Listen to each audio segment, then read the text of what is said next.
दोस्तों, इंसान की ज़िंदगी नफ़ा बख्श उस वक़्त होती है जब वो अल्लाह ताला के अहकामात पर अमल करता है।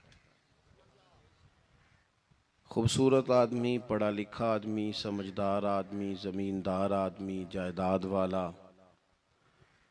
वो कामयाब उस वक़्त होता है जब वो अल्लाह रसूल की बारगाह में मकबूल होता है जल्ल शानुहु व सल्लल्लाहु ताला अलैहि वसल्लम।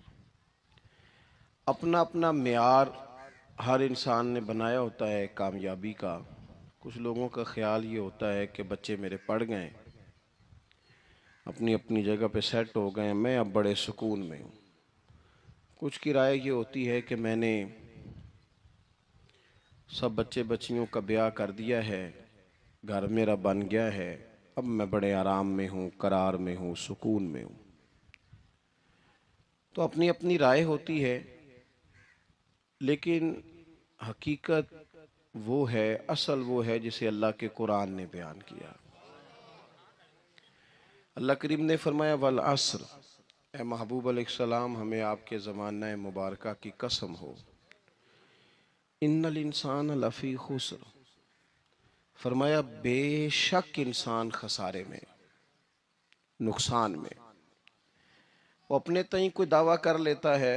आप देखते हैं कि बहुत सारे लोगों के दावे अपने अपने होते हैं ना। किसी भी तालिब इल्म से आप पूछें पेपर दे के आए तो पेपर कैसा हुआ है, तो क्या कहता है? बोलिए। जब कैंडिडेट इलेक्शन लड़ते हैं तो रात को जब वो सोते हैं तो सारे जीत के ही सोते हैं। उनको सब यही कहते हैं कि लोग सारे तेरे साथ ही हैं। हालात, ये जितने बादशाह हुक्मरान होते हैं, इनके बिगड़ने की बुनियादी वजह होती है कि ये खुश फहमियों में मुब्तला होते हैं। हम में से भी ढेर सारे लोग हैं जो खुश फहमियों में मुब्तला हैं। कुछ कहते हैं जनाब हमारी निस्बत बड़ी तगड़ी है। भाई, निस्बत तो इमाम हुसैन से तगड़ी तो किसी की नहीं ना।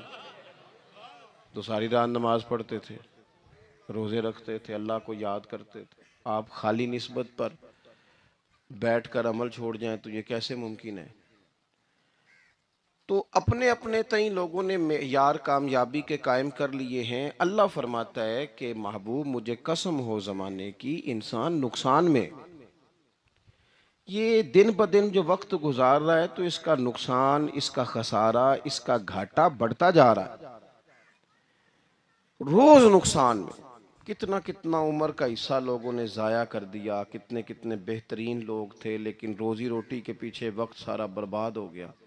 ये रिज़्क़े हलाल के लिए दौड़ धूप हो वो तो बड़ी बात है, लेकिन तकब्बुर के लिए और ख्वाहिशात, बेजा ख्वाहिशात की तकमील के लिए, एक दूसरे से आगे बढ़ने के लिए बड़ा वक्त ज़ाया किया लोगों ने।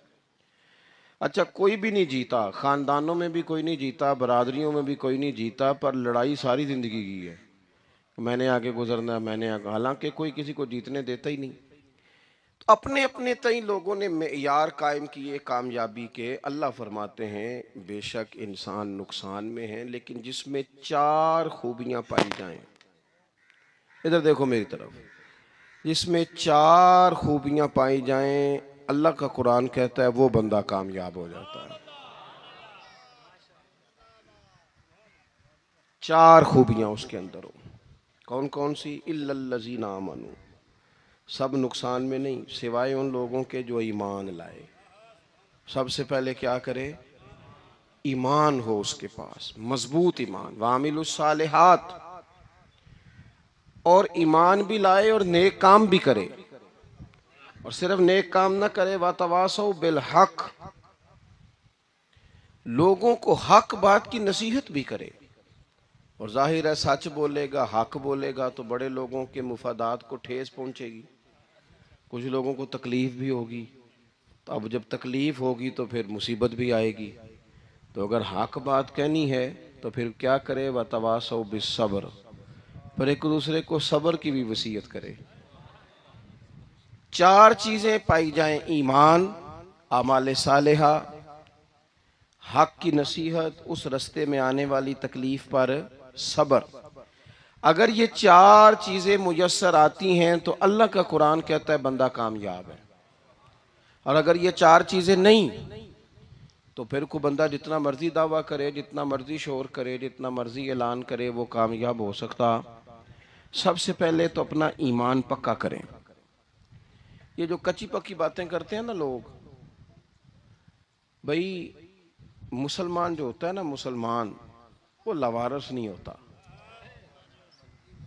वो वारस वाला होता है। उसका रब हर वक्त अपनी रहमत से उसकी हिफाजत करता है।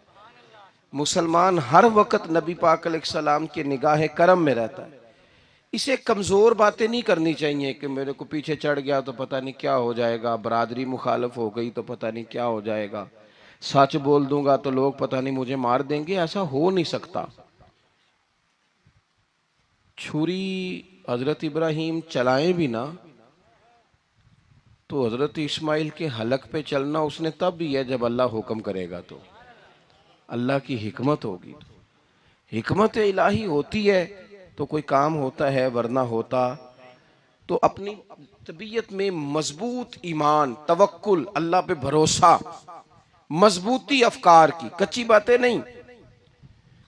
जो लोग कमजोर ज़हन रखते हैं सारी जिंदगी फैसला ही नहीं होता, कोई डरते रहते हैं, सहमे सहमे वक्त गुजारते हैं। अपने आप को फिक्री, ये जो ईमान होता है ये बंदे को ताकतवर करता है, बंदा मजबूत हो जाता है। मुझे बताइए ना, जब ईमान पक्का हो के रोजी देने वाला अल्लाह है, तो फिर बंदा किसी मालदार आदमी के पीछे कभी भागता है, कभी किसी बड़े आदमी से डरता है? जब उसे पता हो कि इज्जत और जिल्लत अल्लाह के दस्ते कुदरत में है, फिर वो सियासतें, साजिशें, ये काम करता है। तो पहले तो मजबूती ईमान दरकार है हमारे बच्चों के अंदर, हमारे मिजाजों के अंदर। जब तक वो मजबूती ईमान, हजरत मौला अली शेर खुदा करम अल्लाह तआला वजहुल करीम एक दफ़ा बड़े अलील हो गए, कमज़ोरी आ जाती है, बंदा बीमार हो जाता है। तो हमारे यहाँ बीमार लोग बाज़ौक़ात ऐसा जुमला बोलते हैं जो कुफर के ज़ुमरे में चला जाता है। आप परेशान ज़रूर हैं, तकलीफ़ में ज़रूर हैं, लेकिन आप बात वही करेंगे जो शरीयत इजाज़त देती है। हज़रत अली शेर खुदा शदीद अलील थे। एक सहाबी तीमारदारी करने गए तो हज़रत मौला अली का चेहरा देख के परेशान हो गए, कहने लगे आप तो बड़े सख्त अलील हैं, अल्लाह खैर करे, अल्लाह ताला आपको सेहत दे। तो हज़रत अली कहने लगे तो फिक्र न कर, मुझे इस बीमारी से कुछ भी नहीं होगा। ने कहा क्यों? फरमाने लगे मुझे नबी पाक अलैहिस्सलाम ने फरमाया था, अली उस वक्त दुनिया से जाओगे जब दाढ़ी खून से रंगीन हो जाएगी, तो इसका मतलब है मैं खंजर के वार के साथ शहीद किया जाऊंगा, मैं बीमारी से दुनिया में नहीं जाऊंगा। मैं ये बीमारी से मुझे कुछ भी नहीं होगा, अल्लाह मुझे शिफा दे देगा। चूंकि हुजूर ने फरमाया ते साडे नबी दी जुबान साडे वास्ते कुरान।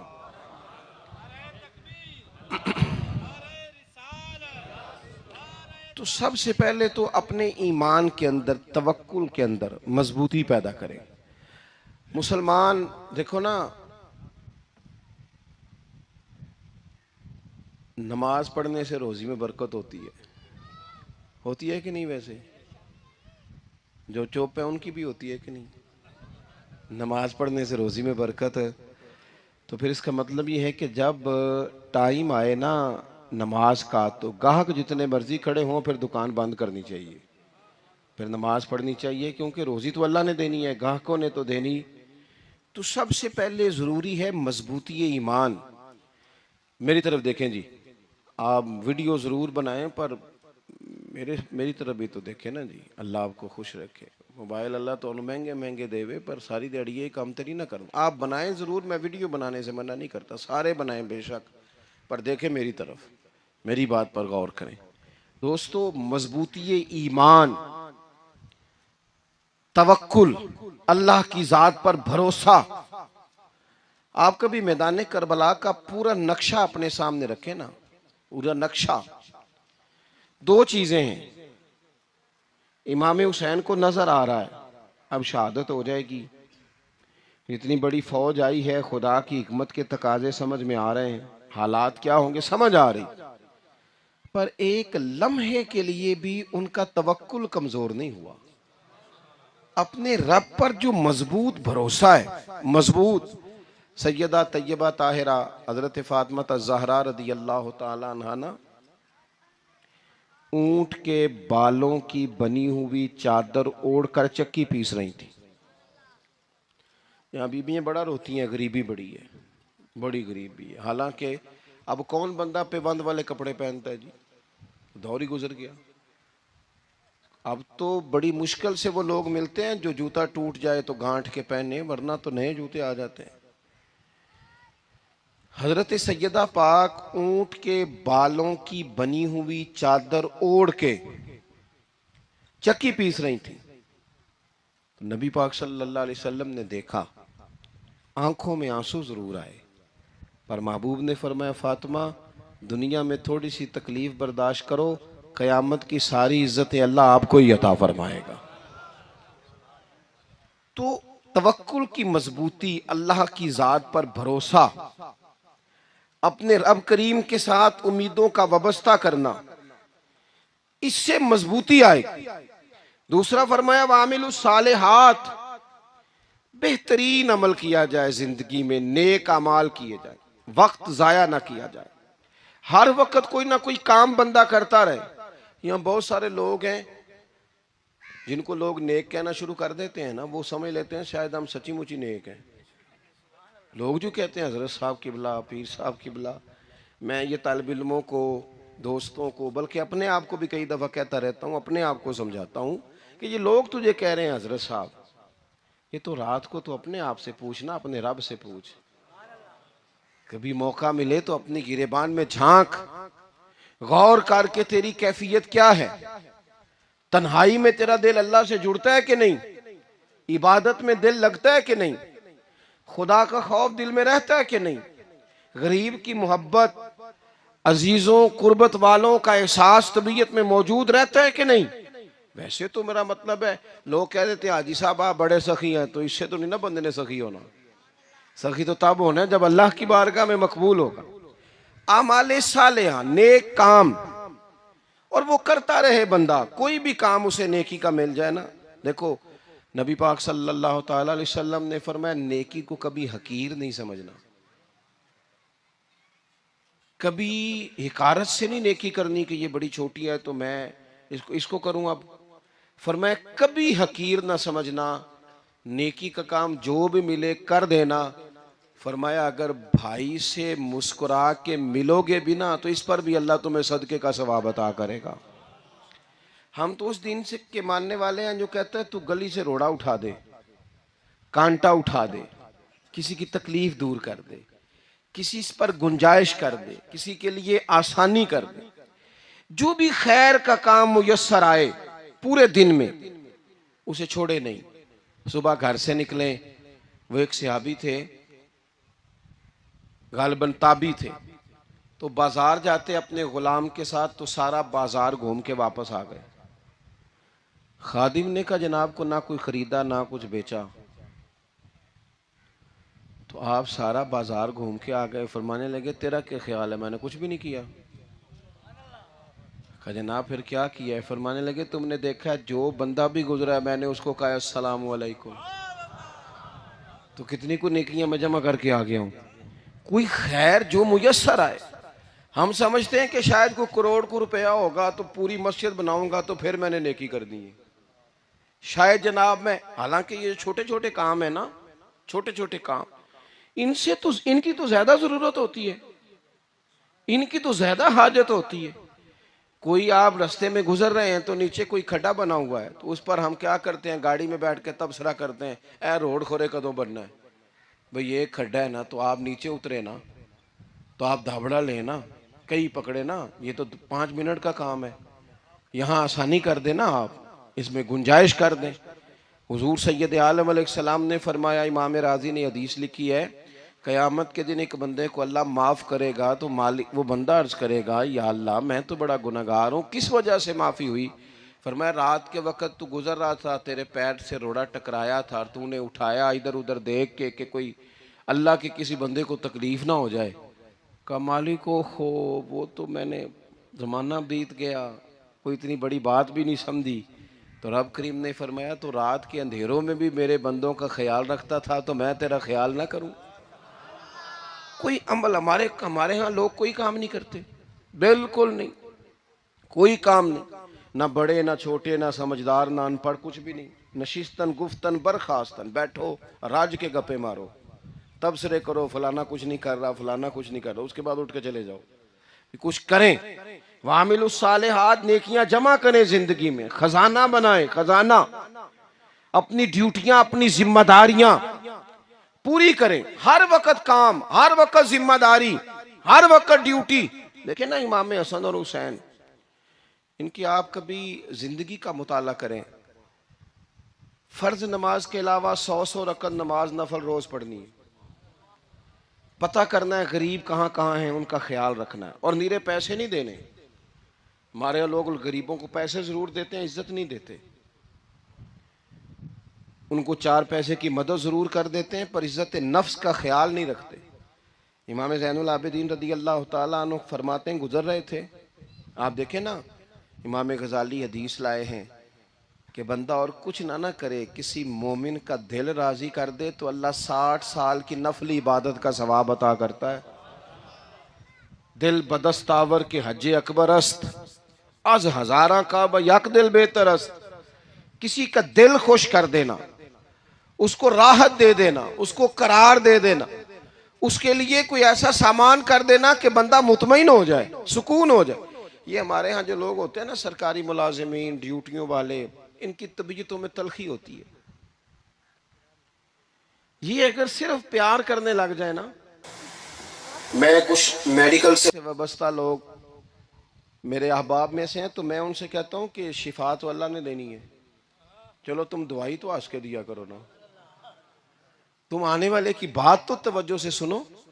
वो बेचारा अपनी बात, हमारे एक बुजुर्ग थे तो तावीज़ लिखा करते थे, बड़े आलिम थे। मुझे कुछ थोड़ी सी ना मेरे दिल में उनके बारे में खफगी रहती थी कि आप इतने बड़े आलिम हैं, आप किताब लिखें, आप तवीज़ लिख रहे हैं, और फिर लोगों ने कमाई करनी होती है, आप तो मुफ्त देते हैं सारा कुछ। इतनी लंबी ड्यूटी, सारा दिन बैठे रहते हैं आप और लिखते तवीज़ हैं, पढ़ाएं आप। मैंने एक दिन उनसे गुजारिश की, मैंने कहा शेख आप बड़े आदमी हैं, जिन लोगों को अल्लाह ने रसूख फिल इल्म अता फरमाया होता है उनमें से आप हैं। अल्लाह ने आपको पुख्तगी दी है, इल्म में शौरी आलिम में आप, सारा दिन तावीज़। फरमाने लगे यार मैं तावीज़ नहीं लिखता, असल मसला ये है कि जो तवीज़ लेने आता है वो अपना सारा दुख सुनाता है, तो मैं तवीज़ नहीं लिखता, मैं ना बस लोगों के कलेजे ठंडे करता हूँ। मैं किसी का, अब तो बच्चों के पास टाइम ही नहीं, वो तो अब्बा का दुख नहीं सुनते, बिल्कुल नहीं। वो तो ढूंढते हैं कोई कोना मिले तो जाके मोबाइल देखें, वो तो बैठते ही नहीं। अम्मा कह रही होती है कि पुत्र को 10 मिनट मेरे पास भी बैठा कर, लेकिन पुत्र मसरूफ़ बड़ा है, वीडियो चढ़ानी है उसने, टिकटॉक बनाना है उसने नई तस्वीर चढ़ानी है। हम उलझ गए। ये चीज़ें इंसान को नफसियाती तौर पर कमज़ोर कर देती हैं। जो लोग ज़्यादा ये काम करते हैं उनके हाफ़ज़े कमज़ोर हो जाते हैं, वो उलझ जाते हैं, उन्हें पता नहीं होता रात मैंने क्या कहा था, सुबह मैं क्या कह रहा हूँ।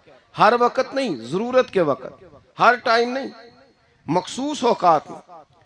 हज़रत इमाम ज़ैनुल आबिदीन रदी अल्लाह ताला अन्हु फरमाने लगे, हम गुजर रहे थे, इमाम हुसैन साथ थे, तो रस्ते में ना कुछ गुरबा, गरीब लोग बैठ के खाना खा रहे थे। कहते हमारी उन पर नजर पड़ी, तो उन्होंने हजरत इमाम हुसैन रदी अल्लाह ताला उनसे कहा हुजूर आइए तशरीफ लाइए, खाना खाइए।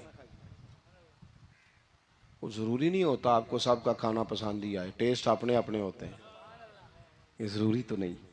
खाना पसंद ना भी आए तो दिल तो फिर भी राजी रखना चाहिए ना। कुर्बान जाएं, नबी पाक ने किस तरह हमारी तरबियत की। हज़रत आयशा सिद्दीक़ा रदी अल्लाह ताला अन्हा फरमाती हैं, करीम महबूब का मैंने ये तरीका देखा कि अगर खाना ना पसंद होता तो छोड़ देते, पर कभी उसमें से नुक्स ना निकालते, ऐब जो ही ना करते। गर्मी के मौसम में खड़ी है बेचारी खातून, और कितनी मुशक्क़त से उसने खाना बनाया, और कितनी गर्मी सही है चूल्हे के सामने, लेकिन साहब वो खाना रखा है तो वो कहते हैं ये तू की पकाया है, वो खाने वाली चीज़ है भाई, इस तरह करना, अब जो अगली हंडी है वो तू पका, आ ना तू खड़ा हो, ये पता चले ये काम कितनी मुशक्क़त का है। जिंदगी में कुछ थोड़ा सा दूसरों का ख्याल रखना, ये भी तो दीन का हिस्सा है ना। आप अपनी जिंदगी में हमेशा अपने लिए सोचें, किसी और का सोचे ही ना। तो मेरे अजीज, याद रखेंगे आप। इमाम ज़ैनुल आबिदीन कहते हैं नबी पाक सल्लल्लाहु ताला अलैहि वसल्लम ने ना हजरत इमाम अली मकाम की, इमाम हसन और हुसैन की इस तरह से कुछ तरबियत फरमाई थी कि गरीब परवरी उनके अंदर रच बस गई थी, मिजाज बन गया था। वो गुरबा बैठे थे दस्तरखान बिछाए सड़क के किनारे, तो इमाम हुसैन गुजरे तो उन्होंने आवाज़ दी, इमाम साहब रोक गए, कहने लगे हुजूर थोड़ी रोटी नहीं खा लेते हमारे साथ। तो इमाम साहब आ गए, नीचे बैठ गए गरीबों के साथ। कोई कोई जरूरत करे ना, चलो चलो अमीरों ने तो गरीबों के साथ बैठने की जरूरत नहीं करनी, कोई पीर ही बैठ जाए गरीबों के साथ, वही मेहरबानी कर दे कि मैं पीर साहब हूँ, किबला हूँ, तो मैं ही चलो लंगर खा लूँ मुरीदों के साथ बैठ के। हमारी तो महफिलों में भी ना जी, नात खानों का, मौलवियों का, दूसरों का खाना और होता है, और गरीब आदमी को शापर में चावल डाल के देते हैं और साथ उसे कहते हैं ये लंगर शरीफ है। भाई अगर ये शरीफ है, तबर्रक है, तो ये पीर साहब नू नहीं सी लंघदा, अड़ता है गले में लंगर उनको। ये लंगर शरीफ जो है ये नात खां को भी तो गुजरना, तबर्रक है कि नहीं? हाँ ना तो करो ना।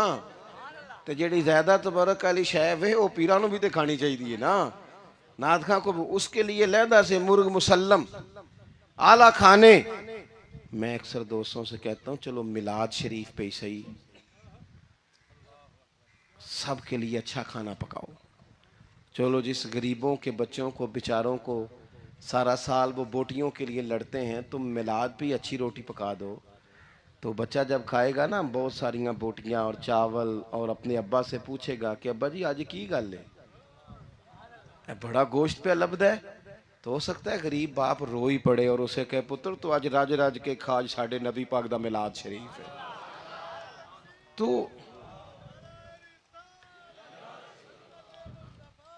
तो इमाम हुसैन रदी अल्लाह ताला अन्हु ना आके गरीबों के बीच बैठ गए जमीन पे।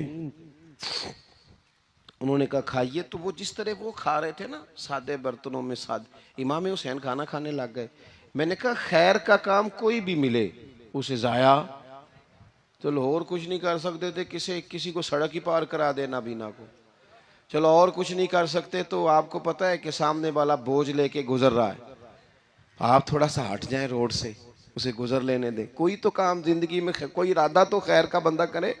इमाम हुसैन बैठ गए, उनके साथ रोटी खाई, थोड़ी देर के बाद इजाज़त ली, फरमाया जाऊं? कहने लगे हुजूर और खाइए। फरमाने लगे मैं तो अभी रोटी खा के आया था और आज तक ऐसा नहीं हुआ कि दोबारा खाना खाऊं, एक लुकमे की भूख नहीं थी, जितना भी खाया है ना ये तुम्हारा दिल खुश करने के लिए खाया है। गुरबा मसाकिन की व आमिलुस सालिहात, ईमानदार बंदा ईमानदारों जैसे काम करता ही अच्छा लगता है। 25-25 हज किया इमाम हसन और हुसैन ने मदीने से मक्के पैदल जाके। कितने बोलिए? मैं कहता हूँ चलो हम बाजमात नमाज ही पढ़ लिया करें। चलें, हुजूर सल्लल्लाहु अलैहि वसल्लम ने फरमाया फजर की नमाज पढ़ के बैठ जाओ, इशराक चाश तक अल्लाह का जिक्र करो, 2 नफल इशराक के 2 चाश्त के पढ़ लो, अल्लाह 2 हज और 2 उम्रे का सवाब अता कर देगा। मुश्किल काम तो नहीं है, मुश्किल तुसा हाँ ही नहीं की थे, ये मुश्किल है। वैसे ये कि आँख खुल जाए तो 25-30 मिनट 40 मिनट मोबाइल पे गुजर जाए वो तो सौखा है, ये मुश्किल है। दोस्तों नेक आमाल उन पर कोशिश, अहले बैत ने हमें सबक ये पढ़ाया है, हुजूर के असहाब ने हमें सबक ये पढ़ाया। तीसरी बात फरमाया वातवासो बिल हक, सिर्फ ये नहीं कि तुम नमाज पढ़ के तो बैठ जाओ, तुमने ना बेनमाजी को नमाज की दावत भी देनी है।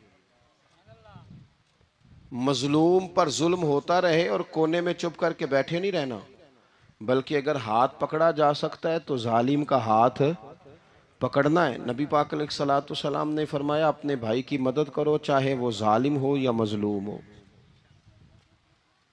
भाई की मदद करो चाहे जालिम हो या मजलूम हो। तो सहाबा ने अर्ज की या रसूल अल्लाह सल्लल्लाहु ताला अलैहि वसल्लम ये मजलूम की मदद तो समझ में आती है, ये जालिम की मदद कैसे करें? नहीं समझ आ रही है आपको बात की? या रसूल अल्लाह सल्लल्लाहु ताला अलैहि वसल्लम, मजलूम के साथ खड़ा होना तो हमारी अकल में आ गया, तो जालिम की मदद कैसे करनी है? तो नबी पाक सल्लल्लाहु ताला अलैहि वसल्लम ने फरमाया, जालिम को जुल्म करने से रोक दो। तुमने उसकी मदद कर दी, उसे बाज करो। लेकिन हम तो इतनी जुर्रत ही नहीं रखते बदी को बदी कहने की, इतनी ताकत ही नहीं होती। झूठ को झूठ कहने की हिम्मत, हमारे घर में सारा कुछ हो रहा होता है, हमें पता होता है कि फलां जगह पे हमारा कबीला, हमारी बरादरी गलत है, पर इतनी जुर्रत करते। हम सच बोलते जरूर हैं, पर दूसरों के बारे में, अपने बारे में सच बोलने को तैयार नहीं होते। जुर्रत का मुजाहरा करें जिंदगी में, हक को हक कहना सीखें, गलत को गलत कहना सीखें, झूठ को झूठ कहें, बदी को बदी कहें, सच्चाई का साथ दें हमेशा। हमने जब तक, देखो ना, जुल्म होता रहे, ज्यादती होती रहे, अपना दरवाजा अंदर से बंद कर लो, पुत्र बाहर ना जाना। क्यों जी? बाहर उस पे जुल्म हो रहा है, उनके घर आग लगी है, को हमारे घर तो नहीं ना लगी। याद रखना, पड़ोसियों की आग ना बुझाओगे तो अपने घर भी आ जाएगी। अगर मजलूम का हाथ नहीं पकड़ोगे तो जालिम दलेर हो जाएगा। और हमारे जितने भी बुजुर्ग गुजरे, उन्होंने जालिमों को जालिम कहा। इमाम अहमद बिन हंबल ने जेल काटी, इमाम आजम अबू हनीफा ने जेल काटी। आजकल लोग कहते हैं मौलाना साहब आपने ना जनाब गलत को गलत नहीं कहना, सियासत की बात नहीं करनी। क्यों जी? किस लिए नहीं करनी? सियासत तो तदबीर का नाम है। बनु इसराइल में जितनी भी तदबीर होती थी वो सारे अंबिया किया करते थे। क्यों ना बात करें? ये जिन कुर्सियों पे आज तुमने जालिमों जाबिरों को बिठाया, ये कुर्सी तो हजरत अबू बकर सिद्दीक जैसे लोगों की है, ये तो हजरत उमर जैसे लोगों की सीट है, हजरत उस्मान गनी जैसे लोगों का काम है, मौला अली जैसे लोगों का काम है। गलत जगहों पे गलत लोग बिठा दिए और फिर झूठे को झूठा भी ना कहे, जालिम को जालिम भी ना कहे। हमसे ना रकम होंगे कसीदे यजीद के, क्योंकि हम लोग तो हुसैन के सीरत निगार हैं। ये क्या बात हुई? आप सच्ची बात ही ना करें, कलीमा हक कहें हमेशा, खरी बात कहें, सच्ची, गरचे अपना नुकसान हो, हक के साथ खड़े होना सीखें। वतवासो बिल हक, सारी आसानी थी इमाम हुसैन को, कोई मसला नहीं था, आराम से बैठे थे। आज कितने मौजों में बैठे हैं, पीर साहिबान, मौलवी साहिबान, खतीब साहिबान, सियासतदान, वडेरे, मौज लगी हुई है। किसी को कुछ नहीं कहना, कुछ कहेंगे तो फिर बंदे मुखालफत करेंगे। तो इमाम हुसैन मस्जिद नबी में जुम्मा पढ़ाते थे, चुप करके बैठे रहते। हुजूर सैयद आलम अलैहिस्सलाम के मज़ार अनवर के पास बैठे थे, बैठे रहते। लेकिन इमाम हुसैन ने फरमाया, जालिम हुक्मरान बने तो वो कौमों को तकलीफ देते हैं, वो मिली नुकसान करते हैं, वो उम्मत का चेहरा मोहरा बिगाड़ के रख देते हैं। लिहाजा खड़े होना पड़ता है, कलिमा हक कहना पड़ता है, इलाए कलिमतुल हक के लिए निकलना पड़ता है। आप अपनी जिंदगी के अंदर सच्ची बात करना सीखें। इलेक्शन के दिन आ गए, मेरे एक बड़े मोहब्बत वाले साथी थे, वो आ गए वोट के लिए। वैसे भी ये जो बीमारी हमारे मुल्क में ना जी, हमारे यहाँ हुक्मरान बाजों का कहते हैं ओए हो जी जमहूरियत बड़ी ज़रूरी है। वो भी किस मुसीबत का नाम है जमहूरियत? इकबाल तो कहते हैं कि ये वो चीज़ है कि जो जिसमें पता ही कोई नहीं होता, पढ़े लिखे अनपढ़ का, छोटे और बड़े का, सियाने और बेवकूफ़ का। जमहूरियत वो तर्ज हुकूमत है कि जिसमें बंदों को गिना करते हैं, तोला नहीं करते। किस तुम क्या रागल आप रहते हो हर वक्त? कौम को उसका हक मिलना चाहिए, गरीब की मदद होनी चाहिए, इंसाफ मिलना चाहिए। बाकी ये तुम्हारी कहानियां हैं डिक्टेटरशिप और जमहूरियत, और हमें तुम्हारी समझ भी नहीं आती। हर डिक्टेटर के साथ होते हो, बातें जमहूरियत की करते हो, जहां तुम्हारा दिल करता खड़े रहते हो। हमें तो कोई उससे गरज नहीं, काम होना चाहिए। बल्कि जो लोग कुव्वत नाफजा रखते हैं उन्हें समझना चाहिए कि मुल्क की भाग दौड़ हमेशा मजबूत हाथों में रहे, और वो इस तरह का निज़ाम वज़ा करें, मिल बैठे सारे इदारे कि गरीब की सुनी जाए। वो मुझे बड़ी अच्छी तरह याद है, जब वो एक हुकूमत ख़त्म हुई और जो एक फ़ौजी रह के गए थे 11 साल, उनकी हुकूमत आई, तो मैं बाहर निकला तो एक बुज़ुर्ग थे, वो सुबह सुबह नाश्ता बेचा करते थे हमारे इलाके में, चावल और चने वने। तो मैंने उनसे कहा बुजुर्गो पता लगा जी रात की हुकूमत बदल गई है। तो फरमान लगे पुत्र जेड़ा मर्जी भी आ जाए मैं तो या चौल बेच के रोटी खानी है, हमें तो इनसे गरज ही नहीं। अल्लाह जाने कौन आया कौन गया, तो खेल तमाशा बनाया हुआ है। तो झूठे को झूठा कहे। मेरे एक दोस्त हैं इलेक्शन लड़ते हैं, मुझे एक दफ़ा आके कहने लगे आपने कभी वोट नहीं डाला, इस दफ़ा ज़रूर डाले। मैंने कहा नहीं डालता मैं। कहने लगे वोट कौम की अमानत है। तो मैंने कहा अमानत किसी बेईमान को दे दूं? अमानत तो अमानतदार को दी जाती। नहीं समझे आप बात? ये सारे कहते हैं ना वोट कौम की, तो अमानत किसको देनी चाहिए? सही बताओ। चलो हुण तुसीं बोलना नहीं, बस दिल च गल रखनी, दिल च। देंदे वैसे ईमानदारा नहीं हो ना? नहीं मैंने कहा बोलना नहीं, एवं किसी को पता ना लग जाए। देते वैसे ईमानदारों को ही हो ना? ये अपने दिल से पूछो, फैसला लो, अल्लाह से डरो। जालिम का मददगार जालिम होता है, जालिमों का मददगार जालिम होता है। वो तेरे मेरे वोट पर जीत कर जब जुल्म करेगा तो फिर कौन है जो ये दावा करेगा कि जनाब मैं जालिम का मददगार नहीं? सोचो समझो गौर करो। अजीज भाई, इमाम हुसैन रदी अल्लाह ताला अन्हु ने फरमाया सच को सच कहेंगे, झूठ को झूठ कहेंगे। ये नहीं हो सकता कि जनाब जुल्म होता रहे और चुप रहे। और ये सबक कहां से पढ़ा उन्होंने? मौला अली शेर खुदा से। हम तो अपने बच्चों को कहते हैं ना बाहर जुल्म हो रहा है, तू पुत्र तू ना बाहर जाना, हमारी नहीं लड़ाई। लेकिन जब हजरत उस्मान गनी रदी अल्लाह ताला अन्हु पर बलवानियों ने हमला किया ना, तो चूंकि हजरत उस्मान गनी खालू थे इमाम हसन और हुसैन के, हजरत उस्मान खालू हैं, सगे खालू हैं, तो हजरत मौला अली शेर खुदा ने यह नहीं कहा कि पुत्र इतने बंदे आ गए हैं, तलवारें हैं, मुआसरा है, बाहर ना निकलना। बल्कि हजरत मौला अली ने खुद अपने दोनों बेटों को तलवारें पकड़ाई और हजरत उस्मान गनी के दरवाजे पे खड़ा करके कहा पुत्र ख्याल रखना तुम्हारे होते हुए कोई भी शख्स हजरत उस्मान गनी का दरवाजा ना क्रॉस कर पाए। खुद अपने बच्चों, हर जंग में हजरत अली साथ लेके जाते थे। हम तो बच्चों को दिलेरी सिखाते ही नहीं, बुज़दिल। और कुछ हमें बाबे मिल गए, वो कहते मुंडे नू साया है। मैं क्या बाबे नू आप साया है, इनू भी करो दम कराओ, इसको नजरी साया आता। कैसे नादानों से पाला पड़ गया। क्या होता है वो साया? अच्छे भले सियाने नौजवान बत्ती बंद करके अंदर लेटा हुआ बच्चा है, बाबे नू बाबा कह गया इनू साया है। बाबा केड़ा कह गया जेड़ा बाहर रोटी लैन आया सी। भी एडी पहुंची सरकार होंदी ते टुक्कर ही घर खा लेंदी। लोगों के किस्मत का हाल बताता है, अपनी इतनी खराब है कि मांगता फिरता है। क्या मजाक बनाया हमने अपने साथ। थोड़े समझदार हो जाए, हर बंदे की बात का असर कबूल ना किया करें। मोमिन के पास ताकतें होती हैं, जो जिधर लगाता है चुप करके लग जाते हो। इन्नल्लज़ीना क़ालू रब्बुनल्लाहु सुम्मा इस्तक़ामू ततनज़्ज़लु अलैहिमुल मलाइका। अल्लाह कहता है तू डटना सीख, रब का नाम लेके डट जा, रब तेरी मदद के लिए फरिश्ते भी नाज़िल कर देगा। कहीं खड़े होना सीखे, जिसका जो मन आता है वो तबाही करके गुजर जाता है, बिल्कुल कतन नहीं। तो इमाम हुसैन ने सही को सही कहा, गलत को गलत कहा, और डट के कहा, और पूरे वसूख से कहा, और पूरी वो हजरत इमाम अबू मालिक खड़े थे ना, तो ये बादशाह बड़ी बड़ी गलत बातें भी करते हैं। अच्छा चले सही बताएं आप, मैं आपको अपनी बात बताता हूँ।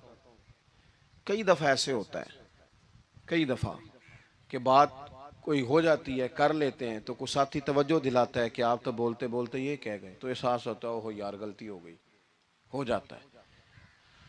बड़े बड़े जो मुहद्दिसीन थे, बड़े बड़े लोग, उन्होंने कहा यार हमारी ये राय थी, फिर उसके बाद हमें ये पता चल गया, अब हमारी राय बदल गई है, इसको रुजू करना कहते हैं। बड़े बड़े लोगों ने कर लिया। लेकिन हमारी सियासी जमातों का हाल ये है कि उनके किसी कारकुन से पूछे ना तुम्हारे लीडर ने कभी गलती की है, क्यों किया ने, क्यों? माज़अल्लाह ये फरिश्ते क्या है, ये गलती नहीं कर सकते। अगर बड़े बड़े लोग कहते हैं यार यहां हम भूल गए थे, ताकि सहाबा किराम अलैहिम रिदवान अपनी राय से रुजू करते।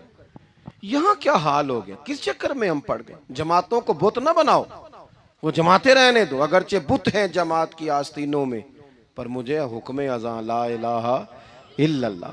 तो सच को सच, झूठ को झूठ। हजरत इमाम अबू मालिक खड़े थे, तो हारून रशीद बादशाह था। कुछ बड़े खुश आमदी लोग होते हैं, नहीं जी नहीं सरकार आपकी तो क्या बात है, क्यों जी इतनी तारीफें क्यों कर रहे हो? कहते हैं इसने खर्चा किया, मस्जिद बनवा के दी है, ये जनाब चंदे देता है। ओ खुदा के बंदो, चंदा देने का मतलब ये जो मर्जी कहा जाए। हजरत इमाम मालिक हारून रशीद के बड़े बादशाह के दरबार में खड़े थे, किसी बड़े के, हारून रशीद था या कोई और था, तो वो ना मक्खी बार बार बादशाह को तंग करती। मक्खी कई दफा नहीं काबू आती, 3-4 बंदे भी लग जाए तो नहीं काबू आती, पकड़ी नहीं जाती, मक्खी जो हुई। वो मक्खी बड़ा तंग कर रही थी, तो उसने ना गलत जुमला कह दिया, गलत। कहने लगा माज अल्लाह सुम्मा माज अल्लाह, नकले कुफर कुफर ना बाशे। कहने लगा इमाम मालिक से क्या जरूरत थी अल्लाह ताला को ये मक्खी क्यों बनाई? अल्लाह की तखलीक पर एतराज कर रहा है माज। अब खुशामदी को बंदा होता तो कहता जी वो मसला ये है जी, वो असल बात ये है जी, आप बैठें जी, ठंडे दिमाग से समझाता हूँ। लेकिन वो नशे में चूर है ना, तख्त पे बैठा है, सख्त बात कर दी कि क्यों बनाई मक्खी। तो इमाम साहब उठ के खड़े हो गए, हाथ में छड़ी पकड़ी थी, जोर से जमीन पे मारी, फरमाने लगे ये मक्खी ना अल्लाह ने तेरे जैसे लोगों का गुरूर तोड़ने के लिए बनाई है कि संभाली तो तुमसे मक्खी भी नहीं जाती, तो दावे बड़े करते हो कि तेरे जैसे बंदों का गुरूर तोड़ने को बनाई है। चुप कर गया, कहने लगा हुजूर गलती हो गई थी, आइंदा नहीं करूंगा।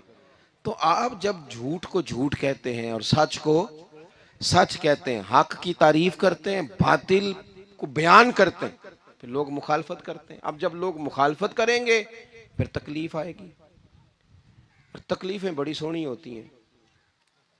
जब तकलीफ आए तो रब कहता है वातवासो बिस्सब्र, अब एक दूसरे को सब्र की नसीहत करो। ये जब दुख आते हैं ना, दुख दुख बंदे को नरम कर देते हैं, बीमारी नफसानी ख्वाहिशात को ख़त्म कर देती है। बीमार बंदा, उसका किसी गलती की तरफ ध्यान ही नहीं जाता, वो पूरा जुड़ जाता है अपने रब से, उसके अंदर से नफसानी ख्वाहिशात ख़त्म हो जाती हैं। जब आप दुखी होते हैं ना, फिर कोई सजदे का मज़ा आता है, फिर कोई दुआ में लुत्फ आता है, फिर कोई रब से दिल लगाने में मज़ा आता है, फिर दिल करता है कि कोई बंदा मौजूद ना हो, मैं अकेला हूँ मस्जिद में, रज के याद करूं अपने मालिक को। जब आप सब्र करते हैं, कुरान पाक में ना कमो बेश कोई 99 के करीब, 90 से ज़्यादा मरतबा सब्र का जिक्र है, और मुहद्दिसीन ने तसरीह की है कि कोई 500 के लगभग हदीस पाक में सब्र का जिक्र है। हौसले से, सब्र से, वतवासो बिस्सब्र, सब्र बंदा करके दिखाए, उसके अंदर हौसला हो, दलेरी हो। हम ना जल्दबाज हो जाते हैं, बाज बुजुर्ग भी नाराज ना हो तो वो भी बड़े जल्दबाज, फटाफट काम होना चाहिए। बाज बच्चे भी, बाज जनाब सियाने लोग, बड़ी जल्दी है। बंदे ने रोजा रखा हुआ ना गर्मियों का, तो असर के वक्त अगर वो बड़ा सौड़ा पड़ जाए ना, तो रोजा फिर खुल जाता है। बोलिए, बड़ी जल्दी है जी, बड़ी टेंशन है जी, बड़ा लग रहा है, तो खुल जाएगा ये कहने से। उसने कब खुलना है?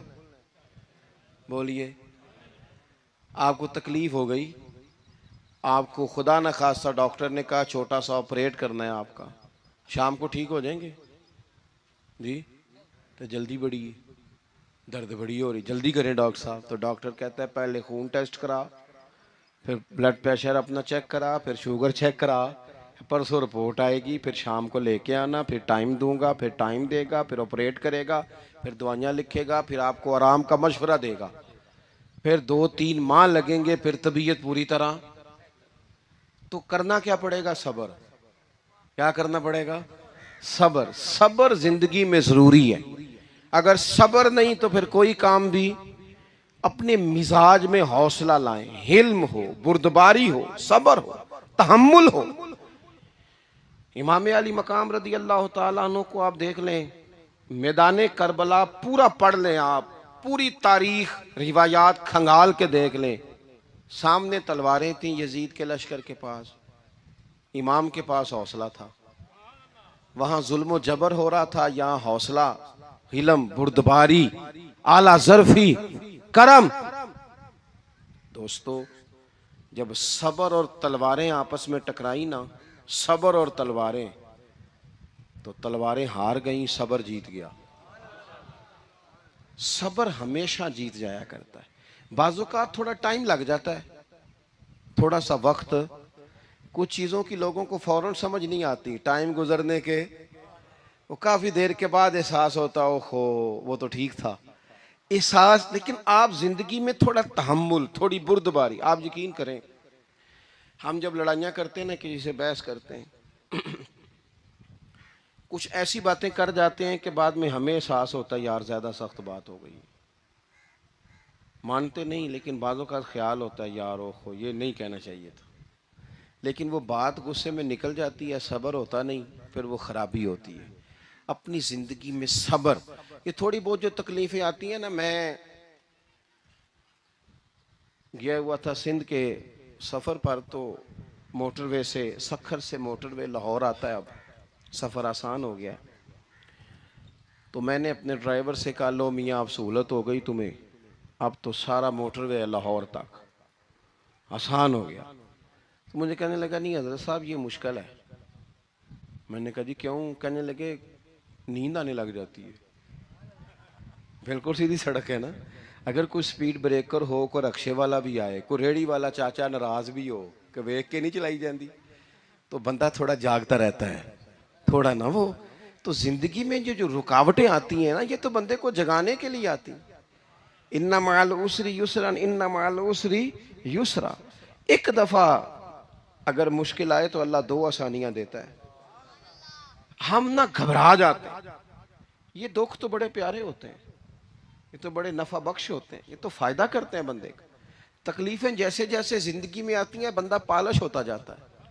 जैसे जैसे मैं अक्सर दोस्तों से कहता हूं, कभी मुश्किल आ जाए और कोई बंदा साथ ना बंदे के चले, ना रिश्तेदार चले, ना दोस्त चले, ना गली मोहल्ला कोई साथ ना चले, तो हम शिकवे करते हैं। हालांकि शिकवे नहीं करने चाहिए। अगर ये साथ ना कोई भी चले तो बंदे को अकेले लड़ने का हौसला नसीब हो जाता है, उसे फिर हिम्मत मिल जाती है कि ये सफ़र मैंने अकेले तय करना है। तो इमाम अली मकाम की ज़िंदगी, ये सारी चीज़ें इनको मुलाहिज़ा करेंगे तो चार बातें खुल के सामने आएंगी। पुख्तगी ईमान की, शौक़ अमाले सालिहा का, बात करनी है तो हमेशा हक की करनी है, सामने कोई भी हो कभी झूठ का साथ, और चौथी बात ये कि सब्र, तहम्मुल, हौसला। मैंने कुरान मजीद एक जगह से और तिलावत किया था, वो भी थोड़ी सी बात आपसे अर्ज़ करनी है, फिर मैं बात ख़त्म करने लगा हूँ। ये जो हुजूर के सहाबा और अहले बैत है ना, इनका आपस में बड़ा गहरा रिश्ता है, बड़ा खूब प्यार है इनका। कुछ लोगों की ना दुकान तब चलती है जब वो इनका इख्तलाफ साबित करें, दुकानें तब चलती हैं। क्योंकि नबी पाक सल्लल्लाहु अलैहि वसल्लम ने फरमाया शैतान मायूस हो गया है, अब वो लोगों से बुत परस्ती नहीं करा सकेगा लेकिन तुम्हें लड़ाएगा। तो ये माज़अल्लाह इतने जालिम है कि सहाबा और अहले बैत को लड़ा देते। खुदा के बंदो, तुम्हें पता ही नहीं तुम किन की बात कर रहे हो। पहले अपनी हैसियत देखो, ये लोग कितनी शानों वाले हैं, तुम किन का तज़किरा कर रहे हो। इनके तो नाम लेते वक्त कई दफ़ा डर आता है कि ज़ुबानें भी इस काबिल हैं कि नहीं। कुरान मजीद ने कहा मुहम्मदुर रसूलुल्लाह, मुहम्मद सल्लल्लाहु अलैहि वसल्लम अल्लाह के रसूल हैं, वल्लज़ीना माअहू, और जो उनके साथ हैं। ये कुरान पाक के दो जुमले हमेशा याद रखें, तारीख रखें संभाल के लोग अपने पास। कुरान पाक ने दो बातें की, फरमाया अशिद्दाउ अलल कुफ़ार, ये जो हुजूर के साथ हैं ये काफिरों पर सख्त हैं, रुहमाउ बैनहुम, आपस में बड़े मेहरबान हैं। तो जब अल्लाह कहता है आपस में मेहरबान है, नहीं समझ आई बात की आपको? अल्लाह कहता है कि आपस में, बोलिए, तो फिर अल्लाह की बात माननी है या किसी लड़ाने वाले की बात माननी है? अल्लाह कहता है ये आपस में। बाकी है राय का इख्तलाफ, तो बाप बेटे का भी हो जाता है, होता है कि नहीं? अब्बा कहता है ये काम कर लें, पुत्र कहता है। हुजूर सहाबा से मशवरा लेते थे, कई दफ़ा नबी पाक ने सहाबा की राय पे अमल किया, तो सहाबा में बहुत सारे मामलात इज्तिहादी हुए, लेकिन उनमें अदावत नहीं थी, ज़ाती रंजिशें नहीं थी, बुग़्ज़ नहीं था, उनके दिल एक दूसरे के हक़ में नरम थे। लिहाजा शरारत जल्दी कबूल करता है बंदे का दिमाग, शरारतें ना कबूल करें। कोशिश करें कि जो इन लोगों की तारीफ़ किताब व सुन्नत में हमारे सामने आती है, हम सिर्फ़ उसी तारीफ़ पर अमल करें। एक बात सिर्फ सुन लें और मैं अपनी बात को समेटूं, आपको लुत्फ़ आएगा। तमाम सहाबा हुजूर के गिर्द बैठे थे और जहाँ सब लोग बैठे थे वहाँ जगह ज़रा कम थी। हज़रत सय्यदना अबू बकर सिद्दीक रज़ी अल्लाह ताला अन्हु बिल्कुल हुजूर के साथ बैठे थे। वो आज भी बिल्कुल ही हुजूर के साथ हैं। क्या मुकद्दर हैं सिद्दीक व फारूक के, जिनके घर रहमतों के खजीने में बिल्कुल साथ बैठे थे। अचानक हजरत मौला अली शेर खुदा आ गए। कोई से अभी भी उठकर जगह दे देता और सारे देना भी चाह रहे थे, लेकिन हजरत मौला अली जैसे ही आए ना, सबसे पहले हजरत सिद्दीक अकबर उठे और बाजू थाम के आगे जाके बढ़ के मौला अली का बाजू थाम के हुजूर के करीब ला के बिठाया। खुद जरा साइड पे होकर बैठ गए। अब ये हुजूर के सामने सारा कुछ हो रहा है तो बोलना किसने था? किसी को जरूरत ही नहीं होती थी महबूब के सामने कोई तबसरा करे, कोई कर ही नहीं सकता था, किसी को जरूरत ही नहीं थी। कोई ना बोला, खुद रसूल करीम बोले और हुजूर फरमाने लग गया, देखा तुमने मेरे अबू बकर ने क्या किया है। और फिर हुजूर ने जो जुमले कहे वो याद रखने वाले हैं। शेख इस्माइल हक्की ने इसको लिखा है। नबी करीम फरमाने लगे, इज्जत वाला ही किसी को इज्जत दिया करता है, फजल वाले लोग ही दूसरे का फजल समझा करते हैं। तो ये तो साहिब इज्जत लोग थे, ये तो एक दूसरे को इज्जतें देते थे। तुम कौन हो जो इज्जतें उतार रहे हो? तुम कौन हो जो इस तरह का लहजा इख्तियार किए हुए हो? तो इन लोगों का आपस में गहरा ताल्लुक, रब, प्यार, मोहब्बतें, खुलूस वारफ्तगियाँ। तो कभी भी किसी ऐसे शख्स के चक्कर में ना आए जो हमें इन लोगों से लड़ाने की सही करे। अल्लाह ताला की बारगाह में दुआ करता हूँ जो मैंने कहा